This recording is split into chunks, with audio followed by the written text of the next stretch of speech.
कैसे हैं आप सब। आशा करता हूँ आप लोग अच्छे होंगे। तो चलिए, फर्स्ट सेशन में हमने किया था तेरा कुछ क्वेश्चन किए थे इसमें, किसका, हिस्ट्री चैप्टर 2 क्लास 12, ठीक है ना। तो हमने चैप्टर शुरू किया था राजा, किसान और नगर, ठीक है। तो इसके कुछ क्वेश्चन हम कर चुके थे, तो आइए क्वेश्चन से आगे बढ़ते हैं, ठीक है। तो चलिए देखते हैं। 1 नंबर हो गया था, 2 नंबर, 3 नंबर, 4 नंबर हो गया था, 5, 6, 7, 8 भी हो गए थे, 9 भी हो गए थे, 10 हो गए थे, 11 हो गए थे, 12 हो गए थे, 13 से स्टार्ट करना था, ठीक है ना। तो 13 नंबर क्वेश्चन आइए हम देखते हैं 13 नंबर क्वेश्चन क्या कहता है, ठीक है। 13 नंबर क्वेश्चन कह रहा है कि मगध साम्राज्य की स्थापना के विषय में चर्चा करें, ठीक है ना। तो मगध साम्राज्य की स्थापना किसने की थी? बिंबिसार ने की थी। कब की थी? 1991 में की थी, ठीक है ना। मगध साम्राज्य की सर्वप्रथम स्थापना किसने की थी? बिंबिसार ने की थी, 1991 में की थी। और इसने 15 वर्ष की उम्र में मगध साम्राज्य की गद्दी पर बैठा था, ठीक है ना। 15 वर्ष की उम्र में राजगद्दी पर बैठा था। इसने अपनी राज्य को मजबूत बनाने के लिए क्या किया था? वैवाहिक संबंध स्थापित किए थे, यानी चारों तीन तरफ से क्या किया था इसने? शादी के द्वारा अपने साम्राज्य को मजबूत बनाया था कि रिलेशन बरियार हो जाएगा तो क्या होगा कि कोई रिलेशन होगा तो कोई आक्रमण नहीं करेगा। तो किससे किससे इसने वैवाहिक संबंध स्थापित किए थे, इसको जानते हैं। तो इसने किससे किससे वैवाहिक संबंध स्थापित किए थे? तो इसने क्या था? कौशल राज्य की राजकुमारी के साथ शादी किया था।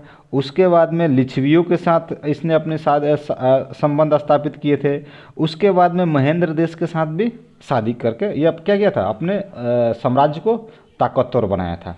उसके बाद में क्या हुआ कि इसके बाद इसका जो पुत्र था अजातशत्रु, क्या था? अजातशत्रु, इसको मार कर क्या किया? अपने मैंने इसको मारकर खुद राजगद्दी पर बैठ गया। किसने मारा था? अजातशत्रु ने, ठीक है। अब आते हैं अजातशत्रु के बारे में जानते हैं। तो अजातशत्रु ये 491 से 459 ईसा पूर्व में राजगद्दी पर बैठा। कैसे राजगद्दी पर बैठा? बता चुके कि अपने पिता को ही मार दिया था इसने, ठीक है ना। और ये क्या था कि इसको बोला जाता है कि बुद्ध की मृत्यु के बाद इसने क्या किया था कि उनके जो राख अवशेष बनते हैं जलाने के बाद, तो उस अवशेष पर क्या किया था? स्तूप खड़ा किया था। क्या किया था? स्तूप बनवाया था, ठीक है। इसी के समय में क्या हुआ था कि बौद्ध का जो संगीतियाँ होती हैं वो प्रथम संगीति इसी के समय में हुआ था, अजातशत्रु के समय में हुआ था, ठीक है ना। इसका जो पुत्र था उदयनी, इसके बाद राजगद्दी पर बैठा। उदयन ने भी कैसे राजगद्दी पर बैठा? इसको मार कर बैठा। आइए जानते हैं उदयन के बारे में। उदयन कब बैठा? 460 ईसा पूर्व से 440 ईसा पूर्व तक। इसने भी क्या किया था कि अपने पिता की हत्या कर दी थी, तब सिंहासन प्राप्त किया था, ठीक है ना।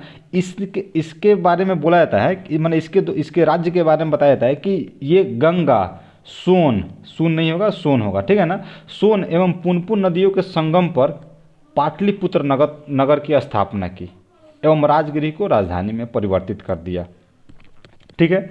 राजगद्दी पर कब बैठा? 460 से 440 ईसा पूर्व तक इसने राज्य किया, ठीक है ना। 460 में बैठा और 40 ईसा पूर्व तक राज्य किया। इस क्या किया था कि अजातशत्रु की हत्या करके सिंहासन प्राप्त किया था। इसका जो राजधानी थी ये गंगा, सोन, पुनपुन के नदियों के तट पर स्थापित किया था और पाटलिपुत्र नगर को स्थापना किया था, ठीक है ना। और राजगिरी को राजधानी बनाया था, ठीक है। अब आते हैं इसके बाद कौन बना? शिशुनाग वंश बना। शिशुनाग वंश के बारे में जानते हैं। शिशुनाग वंश के बारे में 412 से 344 ईसा पूर्व तक इसने राज किया, ठीक है ना। ये हर्यक वंश का अंतिम सबसे कमजोर शासक था। हर्यक वंश का सबसे प्रतापी शासक कौन था? बिंदुसार था, ठीक है ना। उसके बाद में कौन सबसे कमजोर? शिशुनाग वंश का शासक कौन था? हर्यक वंश का अंतिम शासक था यह, ठीक है ना। कौन? शिशुनाग वंश, ठीक है। अब कह रहा है कि नाग दशक को हटाकर उस समय का जो शिशुनाग वंश का शासक था कौन था? नागदशक था, ठीक है ना। कौन था? नागदशक था। अब इसको हटाकर उसका जो एक मंत्री था उसने क्या किया? शिशुनाग वंश की स्थापना की, ठीक है ना। नागदशक उस समय का राजा था शिशुनाग वंश का, और उसको किसने हटाया? उस नागदशक को हटाकर शिशुनाग वंश नामक एक मंत्री था जिसने क्या किया? शिशुनाग वंश की स्थापना की, ठीक है। फिर कह रहा है कि शिशुनाग ने भी वैशाली को अपनी राजधानी बनाया, ठीक है। फिर कहता है कि उसका जो पुत्र था शिशुनाग का, जिसका नाम था कालाशोक। क्या नाम था? कालाशोक। उसके राजा बनने के पश्चात क्या हुआ था कि उसने पुनः राजधानी को कहाँ ले गया, पाटलिपुत्र, ठीक है ना, पाटलिपुत्र को अपनी राजधानी बनाया। इसी के समय में क्या हुआ था, द्वितीय बौद्ध संगीति का आयोजन हुआ था, ठीक है ना, किसके समय में हुआ था, कालाशोक के समय में द्वितीय बौद्ध संगीति का आयोजन हुआ था, ठीक है। इसके बाद में कह रहा है कि इसके बाद किसका शासन आया, शिशुनाग वंश के बाद, इसके बाद आया नंद वंश का शासन आया, ठीक है। आइए नंद वंश को जानते हैं, नंद वंश के बारे में। देखिए नंद वंश, इसका शासन कब था, 344 से 323 ईसा पूर्व।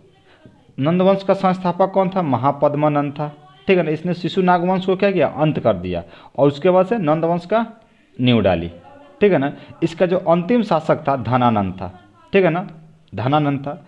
ये 325 ईसा पूर्व में क्या हुआ था, इसी के समय में 325 ईसा पूर्व में यूनानी राजा उस समय जो सिकंदर था भारत पे आक्रमण किया था, ठीक है।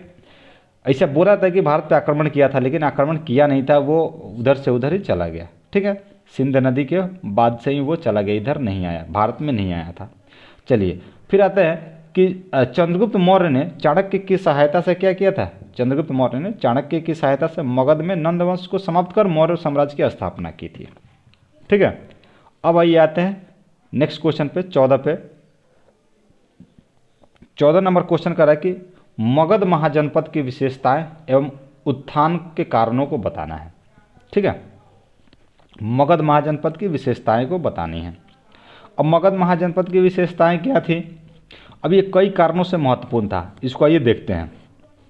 कारण ये था कि जो मगध था वो अनेक, मतलब एक तो सबसे पहले का बात है कि वो नदी के किनार पे था, और नदी के किनार पे क्या होता है, नदी के जो किनार पे होता है वहाँ की मिट्टियाँ क्या होती है, उपजाऊ होती है, क्या होती है, मिट्टियाँ उपजाऊ होती हैं, ठीक है। तो इसलिए बोला था कि भौगोलिक दृष्टि से जो मगध था वो काफ़ी मतलब महत्वपूर्ण था, ठीक है ना, क्या था, काफ़ी महत्वपूर्ण था, ठीक है। ये थोड़ा सा गलत है, पूर्ण विराम होगा यहाँ पे, ठीक। तो काफ़ी महत्वपूर्ण था। ये किस किस नदी के किनारे पे था, गंगा नदी, सोन नदी, ठीक है ना, यहाँ पे फिर चंपा नदी, ये सब क्या था, इस मतलब मगध के आसपास यानी किनार पे मौजूद थे, जिससे क्या था कि मान लीजिए कि अगर महल है और 3 तरफ से पानी है तो इस पर कोई आक्रमण नहीं कर सकता है, कोई आक्रमण नहीं कर सकता है। आक्रमण करेगा तो एक तरफ से, तो इसको सेना क्या होगा, एक तरफ रखने में कोई दिक्कत नहीं है, तो इसलिए इसकी स्थिति और मजबूत हो जाती है, ठीक है।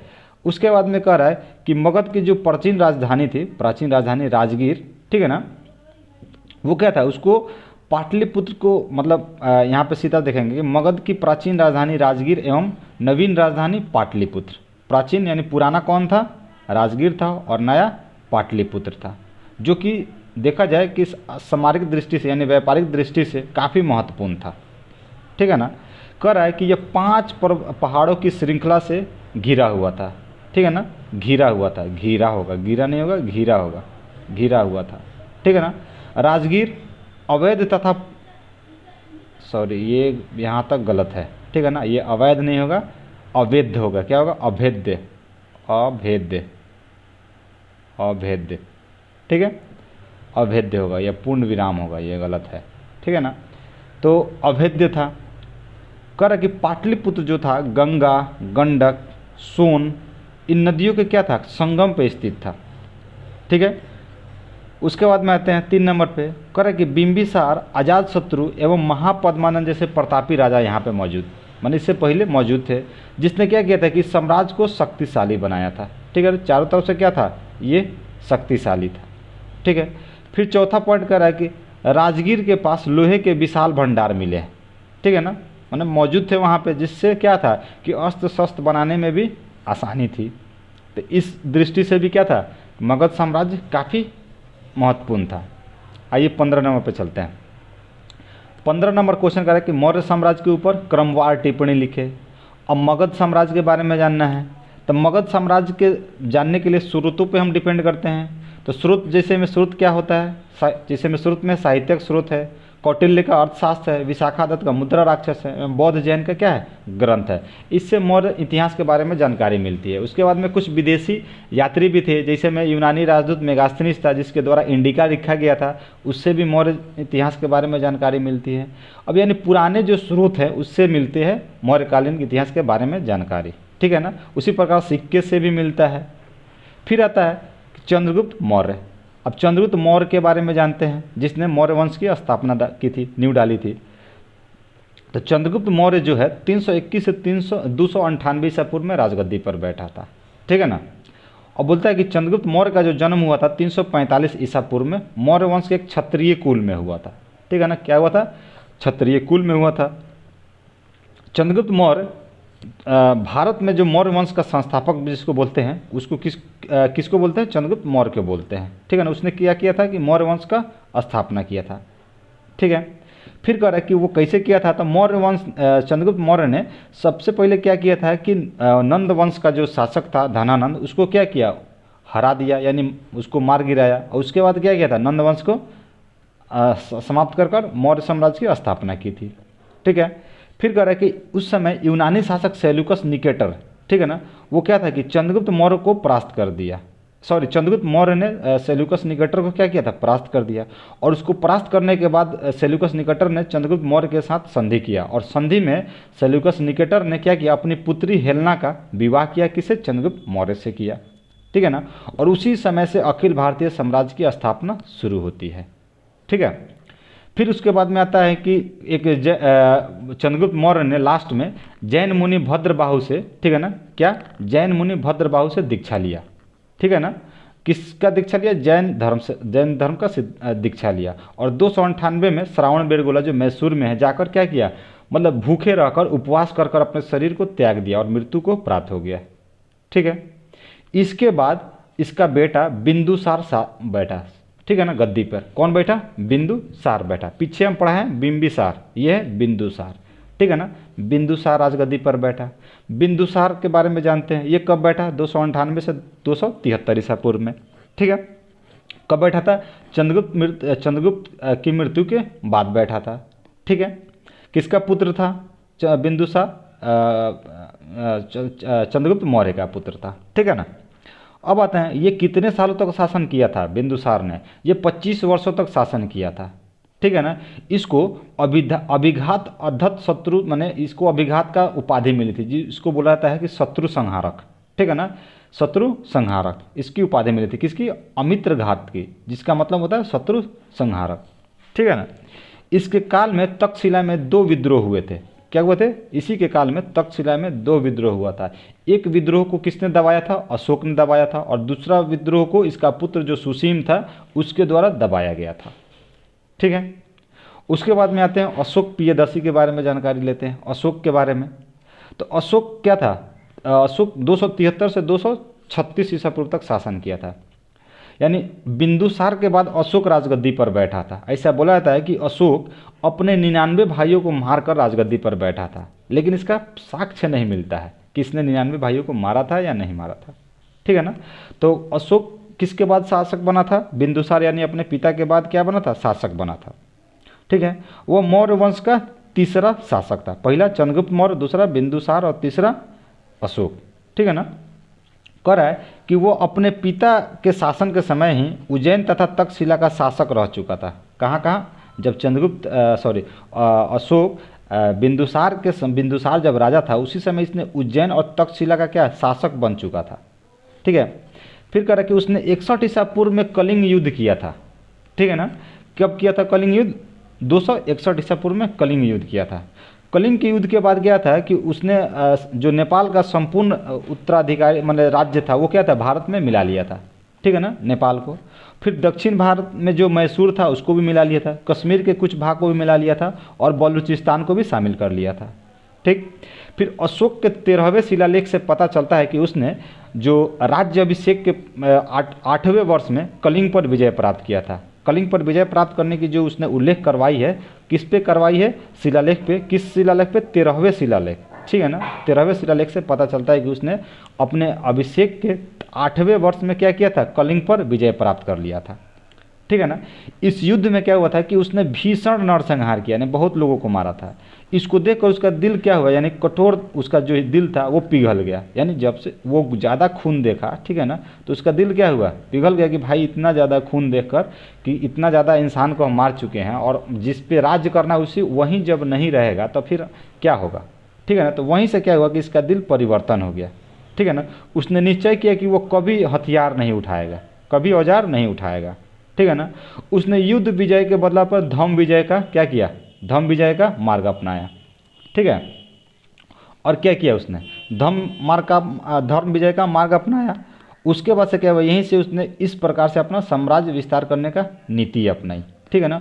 और धर्म प्रचार के लिए क्या किया कि कुछ अधिकारियों को नियुक्त किया, और अधिकारियों को नियुक्त करके वो देश विदेश में भेजने लगा कि जाइए आप धर्म के बारे में बताइए और लोगों को समझाइए कि अहिंसा से अच्छा है कि हम धर्म के मार्ग पर चले, सच्चाई के मार्ग पर चले, ठीक है ना।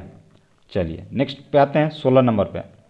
16 नंबर क्वेश्चन क्या कह रहा है, कह रहा है कि अशोक के धम्म प्रचार के ऊपर टिप्पणी लिखे, ठीक है ना। अशोक के धम्म प्रचार के ऊपर टिप्पणी लिखे। धम्म कब अपनाया था, कलिंग युद्ध के बाद, ठीक है। आइए इसके बारे में जानते हैं, अशोक के धम्म प्रचार के ऊपर। अब कह रहा है कि इसके बारे में कहाँ से पता चलता है, तो इसके बारे में गिरनार अभिलेख है, ठीक है ना।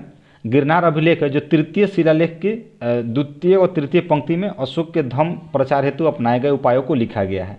कहाँ से, गिरनार से पता चलता है।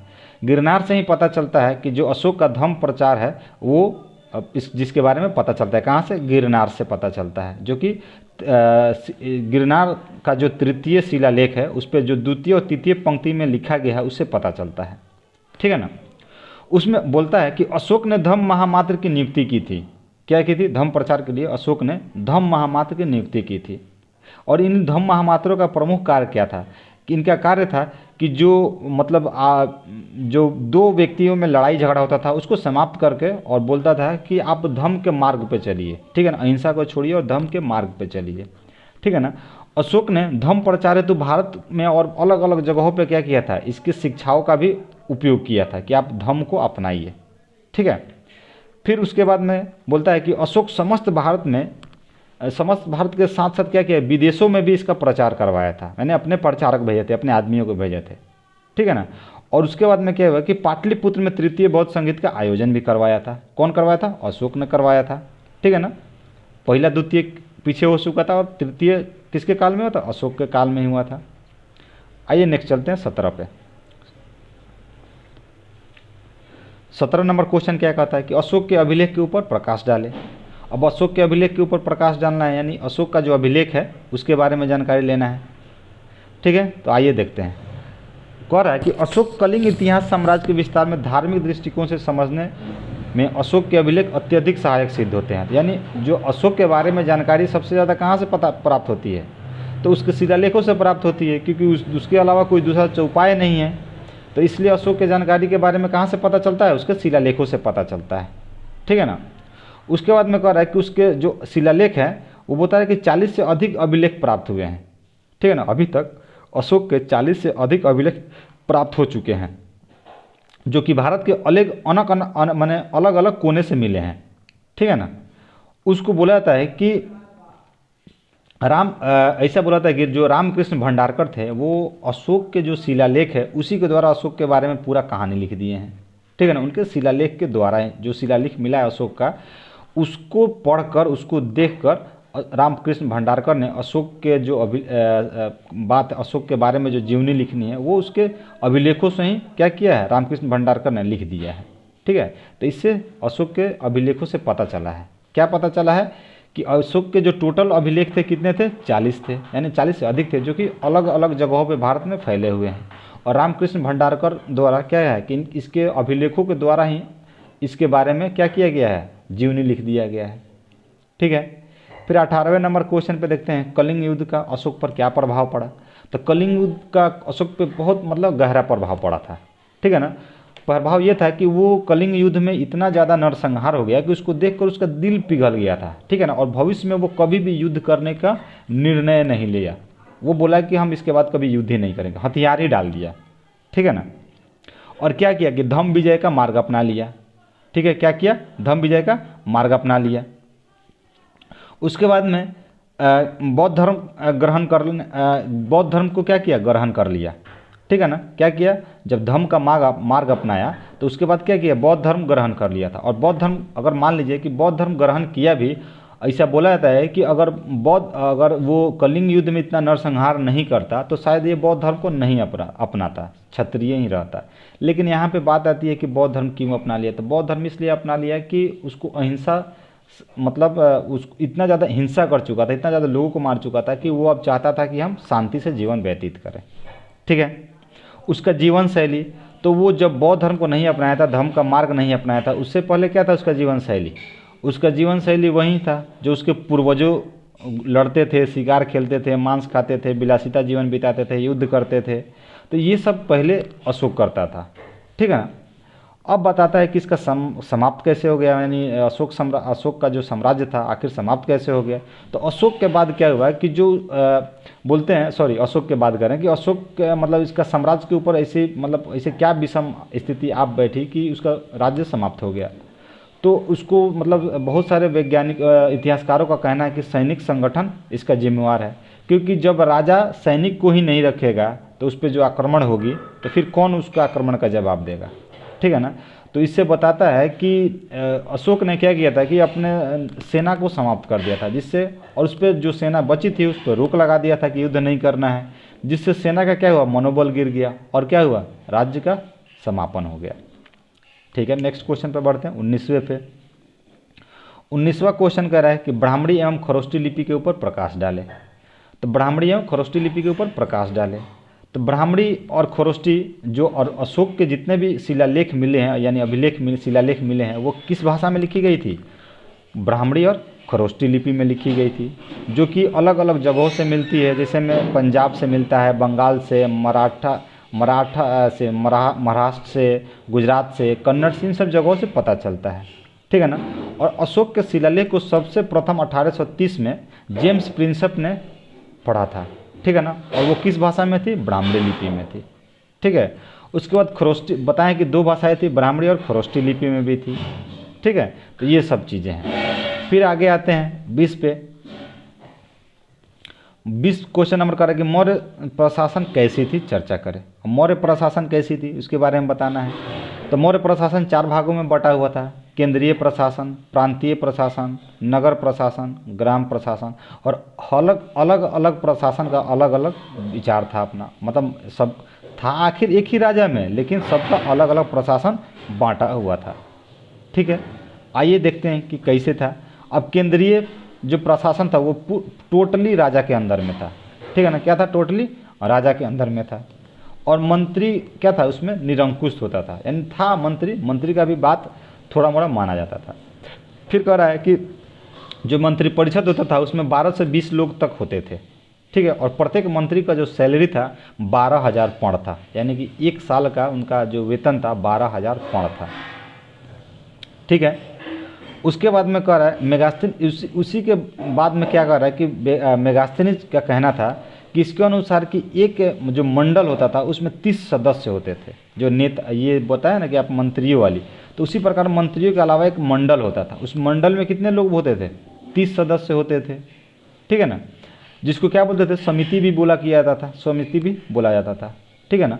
उसके बाद में एक और समिति, जो छोटी समिति होती थी, उस समिति में 5 सदस्य होते थे। किसके द्वारा बताया गया है ये बात? किसके द्वारा बताया गया कि मंडल में 30 लोग होते थे और समिति में 5 लोग होते थे? किसके द्वारा? मेगास्थनीज के द्वारा बताया गया। ठीक है। फिर ग्राम शासन कैसे चलता था? तो ग्राम शासन मुखिया के द्वारा चलता था, यानी जो उसको क्या बोलते थे? ग्रामणी का बोला जाता था। ठीक है ना। ग्रामणी बोला जाता था जो मुखिया होता था गांव का, उसके द्वारा गांव का देखभाल किया जाता था। फिर आता है सैन्य व्यवस्था। तो सैन्य व्यवस्था, सेना के 6 विभाग थे। पैदल सेना था, घोड़ा वाला सेना था जिसको अश्व सेना बोलते थे, हाथी सेना था, रथ सेना था, नौ सेना था, और यातायात विभाग। ये सब क्या था? ये मौर्य के पास विशाल सेनाएं थी। ठीक है ना। राजा अपने सेना का कमांडर होता था, यानी कमांडर का मतलब कि हेड होता था। ठीक है ना। और न्यायालय का काम भी कौन करता था? सम्राट ही करता था। फिर आते हैं 21 नंबर पे, मौर्यकालीन अर्थव्यवस्था के ऊपर टिप्पणी लिखे। और मौर्यकालीन अर्थव्यवस्थाएं कैसी थी? तो मौर्यकालीन अर्थव्यवस्था कृषि उसका मुख्य था। ठीक है ना। कृषि, जो मौर्यकालीन की जो अर्थव्यवस्था थी मुख्य रूप से कृषि पर डिपेंड थी। ठीक है। उसके बाद व्यापार पर डिपेंड था। अब कृषि के बारे में जानते हैं। कृषि, मान लीजिए कि कृषि अगर खेत कोई जोत रहा है, बो रहा है, तो उसमें और भी सारी चीज़ें चाहिए। तो यहाँ पे बता रहा है कि चंद्रगुप्त मौर्य ने सुदर्शन झील का निर्माण कराया। ठीक है ना। चंद्रगुप्त मौर्य ने सुदर्शन झील का निर्माण कराया। कारण क्या था कि कृषि अगर करेंगे तो सिंचाई करने के लिए तो जल चाहिए। उसी प्रकार क्या किया, अशोक ने सिंचाई हेतु इनमें नहरें निकलवाई। अब मान लीजिए कोई एक व्यक्ति मेन झील बनवा दिया, ठीक है ना, अभी इस झील में क्या करेंगे कि अलग अलग नहरें बनवाएंगे, ठीक है ना, जिससे पानी निकलता रहे। ठीक, अशोक ने क्या किया था कि नहरें बनवा दिया था, नहरें निकलवा दिया था, ठीक है ना। अब चाणक्य के अर्थशास्त्र से भी सिंचाई के बारे में पता चलता है, ठीक है ना। और कृषि के साथ साथ क्या होता था, पशुपालन भी होता था। तो इससे क्या पता चलता है कि मौर्यकालीन जो अर्थव्यवस्था थे कृषि के साथ साथ पशुपालन पे भी डिपेंड करता था। कृषि भी करेंगे और पशुपालन भी करते थे। और खेत के सिंचाई के लिए सुदर्शन झील का निर्माण कराया गया था। किसने कराया था, चंद्रगुप्त मौर्य ने कराया था। और इसमें क्या किया था, सुदर्शन झील में अशोक ने नहरें बनवा दी थी, ठीक है ना, क्या की थी, नहरें निकाल दी थी। अब आते हैं कृषि के साथ पशुपालन होता था, पशुपालन के साथ व्यापार भी होता था, ठीक है। और व्यापार के बारे में जानते हैं तो व्यापार मौर्यकालीन अर्थव्यवस्था का उन्नति का एक मतलब कारण था, ठीक है ना। वो क्या था कि वहाँ पे जो बाहरी व्यापार होता था वो मतलब बाहरी व्यापार भी होता था और आंतरिक व्यापार भी होता था। बाहरी व्यापार सीरिया और मिस्र और पश्चिमी देशों के साथ होता था, ठीक है ना। और जो बंदरगाह होता था उसके द्वारा माल आता, जैसे में नदी है तो माल आएगा समुद्र द्वारा, यहाँ पे बंदरगाह पे रुक जाएगा। इससे क्या होता है, टैक्स मिलेगा, ठीक है ना। टैक्स इस राज्य में जाएगा तो इससे क्या होगा कि राज्य विकसित होगा, ठीक है ना। ये सब चीज़ थी, व्यापार होता था। उसके बाद उद्योग था, तो उद्योग में क्या था, कपड़ा उद्योग था, ये प्रमुख उद्योग थे कपड़ा उद्योग, ठीक है ना। और अब और भी चीज़ें थी, जैसे में बढ़ईगिरी थी, चर्म का जो चप्पल जूता बनाते थे, धातु से जो तलवार हथियार बनाते थे वो था, ठीक है ना। तो ये था उद्योग व्यापार। उसके बाद में सिक्के ढाले जाते थे। तो बताता है कि सिक्के बुद्ध काल में आहत सिक्के चलते थे। क्या था, बुद्ध काल में आहत सिक्के चलते थे, लेकिन मौर्य काल में आकर क्या हुआ, सिक्के सोना के बनने लगे थे। इसके पहले आहत सिक्के चलते थे, आहत सिक्के चलते थे और मौर्य काल में आकर सोने के सिक्के चलने लगे थे, ठीक है ना। अब कहता है कि जिसे निष्कर्ष कहा जाता है कि और सोने के सिक्के को क्या बोला था, सोने के सिक्के को मौर्य काल में सोने के सिक्के चलते थे, जिसे क्या बोलता था, निष्क कहा जाता था। क्या कहा जाता था, निष्क कहा जाता था। चांदी के जो सिक्के चलते थे उसे क्या बोलते थे, कसार और या पण बोलते थे, ठीक है ना। सब क्या बोलते थे, कसार बोलते थे।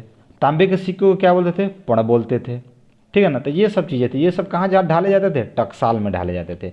और टकसाल को किसके द्वारा, टकसाल को एक अध्यक्ष संभालता था, ठीक है ना, जो मुद्राओं का परीक्षण करता था, ठीक है। चलिए आगे बढ़ते हैं। अब कह रहा है कि मौर्यकालीन कला एवं स्थापत्य कैसी थी, विवेचना करें। यानी मौर्य काल में जो कला, कला का मतलब होता है कि पेंटिंग, भवन निर्माण, मंदिर निर्माण, उसके बारे में जानना है, ठीक है। तो मौर्य काल में स्तूप कला के बारे में पता चलता है, ठीक है ना। तो इसे बताया जाता है कि बुद्ध के स्तूप हैं वो अशोक द्वारा 84,000 स्तूप बनवाए गए थे, लेकिन ऐसा कोई साक्ष्य नहीं मिला है, प्रमाण नहीं मिला है कि 84,000 स्तूप का पता चल सके।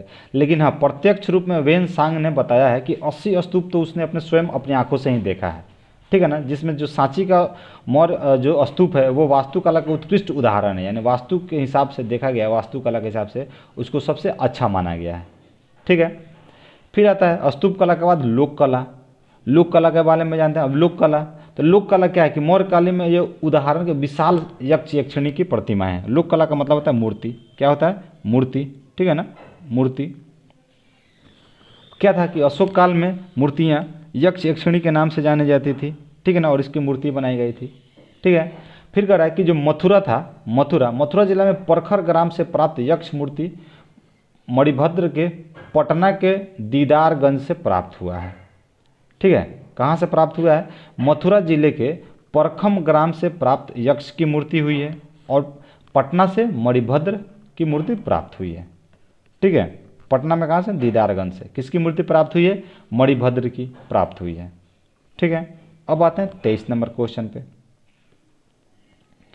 23 नंबर क्वेश्चन कह रहा है कि मौर्य काल में सामाजिक जीवन एवं शिक्षा साहित्य पर प्रकाश डाले। यानी मौर्य काल में जो सामाजिक जीवन एवं शिक्षा का साहित्य का जो प्रकार था उसके ऊपर प्रकाश डालना है। तो सामाजिक जीवन कैसा था मौर्य काल में, सामाजिक जीवन, तो सामाजिक जीवन में बताता है मेगास्थनीज के अनुसार माने लोगों का जो नैतिक जीवन था वो ऊंचा था। क्या था?